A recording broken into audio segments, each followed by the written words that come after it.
అందరికీ నమస్కారం. మాజీ మంత్రి బాలినేని శ్రీనివాసరెడ్డికి జనసేన పార్టీ చేరికల సమన్వయ కమిటీ సభ్యులుగా ఆయనకు అవకాశం దక్కింది. ఉమ్మడి ప్రకాశం జిల్లా నుంచి మాల కార్పొరేషన్ చైర్పర్సన్గా ఉన్నటువంటి పెదపూడి విజయ భాస్కర్కు కూడా అవకాశం దొరికింది. ఇద్దరికి ఉమ్మడి ప్రకాశం జిల్లా నుంచి కూడా ఆ కమిటీలో మరి అవకాశం కల్పిస్తూ పవన్ కళ్యాణ్ గారు నిర్ణయం తీసుకున్నారు. వీరంతా కూడా జాయినింగ్స్ అన్నమాట. మరి జనసేన పార్టీలో కూడా జాయినింగ్స్పై వీరు ప్రత్యేకమైనటువంటి దృష్టి పెట్టనున్నట్లు తెలుస్తూ ఉంది. జనసేన పార్టీలో చేరేందుకు ఆసక్తి చూపిస్తున్నటువంటి ఇతర పార్టీ నేతలు, మేధావులు, విద్యావంతులు, ఆసక్తి చూపుతున్నటువంటి మరి సామాజికవేత్తలు వారందరితో కూడా సమన్వయం చేసుకుంటూ పార్టీలో చేరికలను ప్రోత్సహిస్తూ కూడా బాలినేని శ్రీనివాసరెడ్డి గారు మరి రాబోయే రోజుల్లో కూడా జనసేన పార్టీలోకి ఈ చేరికల సమన్వయ కమిటీ సభ్యులుగా కూడా మరి బాధ్యతలు నిర్వహిస్తూ ఉన్నారు. పవన్ కళ్యాణ్ గారు ఢిల్లీ నుంచి వచ్చిన తర్వాత ఈ సమన్వయ కమిటీతో కూడా కళ్యాణ్ గారు మాట్లాడతారు. అదేవిధంగా ఏ విధంగా వారికి ఆ పార్టీలోకి చేర్చుకోవాలి, ఎందుకంటే రేపు స్థానిక సంస్థలు వస్తున్న నేపథ్యంలో, సర్పంచ్ ఎంపీటీసీ ఎలక్షన్స్ వస్తున్న నేపథ్యంలో చేరికలపై కూడా జనసేన పార్టీ ప్రత్యేకమైనటువంటి దృష్టి పెట్టడం జరిగింది.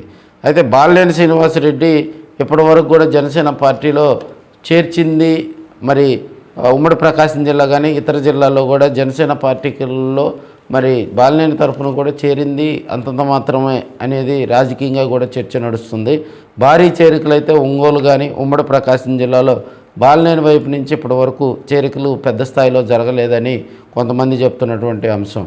అయితే కార్పొరేషన్ మనకి ఒంగోలు కార్పొరేషన్కి సంబంధించి 20 మంది కార్పొరేటర్లను తీసుకెళ్లడంలో కూడా బాలినేని సక్సెస్ అయ్యారు. బాలినేని జనసేన పార్టీలో చేరిన తర్వాత కూడా అడపాదడప అప్పుడప్పుడు చేరికలు జరుగుతూనే ఉన్నాయని బాలినేని వర్గం అయితే చెప్తా ఉంది.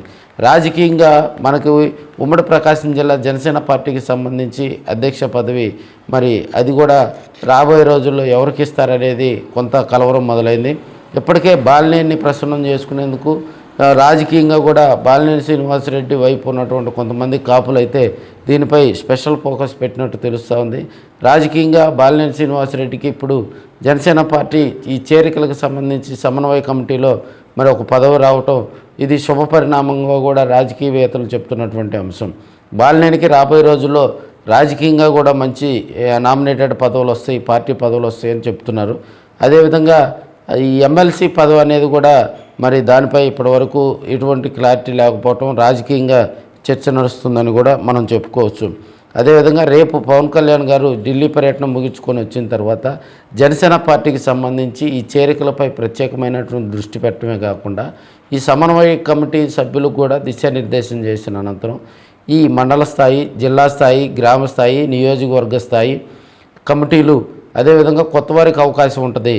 ఎవరైతే పార్టీ కోసం జనసేన పార్టీ ఆవిర్భవించిన దగ్గర నుంచి పార్టీ కోసం కష్టపడి పనిచేశారో వారి పేర్లు ప్రధానంగా కూడా నియోజకవర్గ స్థాయిలో కానీ మండల స్థాయిలో కానీ గ్రామ కమిటీలో కూడా వారికే అధిక ప్రాధాన్యత ఇస్తారని ఇప్పటికే జనసేన పార్టీకి సంబంధించినటువంటి సీనియర్ లీడర్లు చెప్తున్నటువంటి అంశంగా పేర్కొంటూ ఉన్నారు.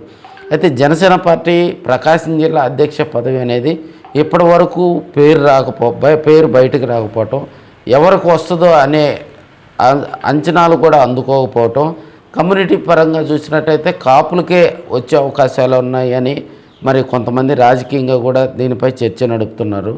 రాజకీయంగా కూడా రాబోయే రోజుల్లో మరిన్ని కార్యక్రమాల ద్వారా కూడా జనసేన పార్టీ ముందుకు పోతుందనేది తెర వెనుక వినిపిస్తున్నటువంటి అంశం. ఏదేమైనా బాలినేనికి సమన్వయ కమిటీలో మరి 14 మంది సభ్యుల్లో కూడా ఉమ్మడి ప్రకాశం జిల్లాకు 2 పదవులు రావటం, అందులో బాలినేని శ్రీనివాసరెడ్డికి రావటం రాజకీయంగా కూడా దీనిపై మరి చర్చ నడుస్తుంది. రాబోయే రోజుల్లో బాలినేని మరింతగా దూకుడుతో ముందుకు పోవాలని ఆయన ఫ్యాన్స్, అభిమానులు అయితే కోరుకుంటూ ఉన్నారు.